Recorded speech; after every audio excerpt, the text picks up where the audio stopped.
হানজালা রাদিয়াল্লাহু তাআলা আনহু তিনি বাড়ি থেকে দৌড় মেরে মেরে আসতেছেন আর বলতেছেন, নাফাকা হানজালা, নাফাকা হানজালা, নাফাকা হানজালা। বলা হলো, হানজালা তোমার কি হয়েছে? হানজালা মুনাফিক হয়ে গেছে। নবীর কাছে এসে বলছেন, হুজুর আপনার সামনে বসে থাকলে আখিরাতের কথা মনে হয়ে যায়, যখন আপনার কাছ থেকে দূরে চলে আসি, পরিবারে চলে আসি, দুনিয়ার কথা বারবার মনে হয়, আমি মনে হয় মুনাফিক হয়ে গেছি। রাসূল বলেন, না রে হানজালা না, স্ত্রীর দিকে নজর দেওয়া আমার সুন্নাহ।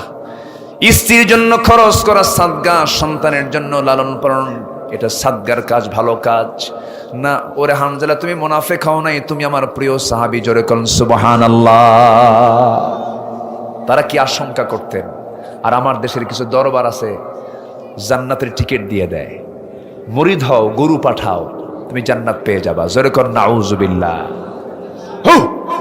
খাজা দিল কর তাজা, ইসমে জালাল, গাজার কুলখি খাওয়া হালাল। জোরে কর নাউজুবিল্লাহ।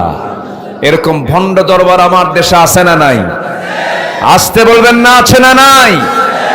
এই সমস্ত ভণ্ড দরবারে কিছু ভণ্ড আছে, মুরিদ থেকে সেজদা গ্রহণ করে। ওই সমস্ত ভণ্ডের দুই পা ভেঙ্গে গুঁড়া করে দেওয়া দরকার।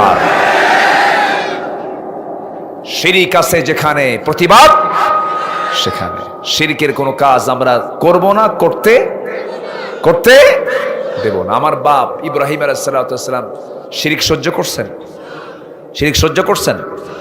বাপ করে এক, ছেলে করে আরেকটা। বাপ মূর্তি বানায়, ছেলে মূর্তি ভাঙ্গে। মেলাগুলো রব বানাইছে, মূর্তি বানাইছে, বানায় বিক্রি করবে। বলল, বাজান এই মূর্তিগুলো বিক্রি করতে হবে। এমন রব মানে, রব আবার বেচে খায়। রব কি করে খায়? বেচে খায়। কাব্বা ঠিক আছে, আপনি যান, আমি নিয়ে আসতেছি। তো সব মূর্তিগুলোর মাথা ভেঙ্গে ঝুড়িতে তুলে এবার বাজারে নিয়ে আসছেন।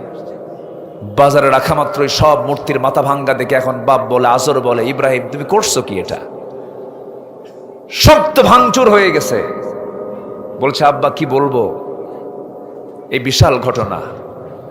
এই মূর্তিগুলো যখন ঝুড়িতে তুলে যখন মাথায় নিলাম, ওদের মধ্যে গৃহযুদ্ধ শুরু হয়ে গেল।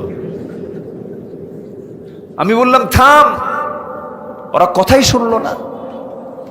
উপর থেকে নামাতে নামাতে, মাথা থেকে নামাতে নামাতে দেখি সবগুলোর মাথা নাই।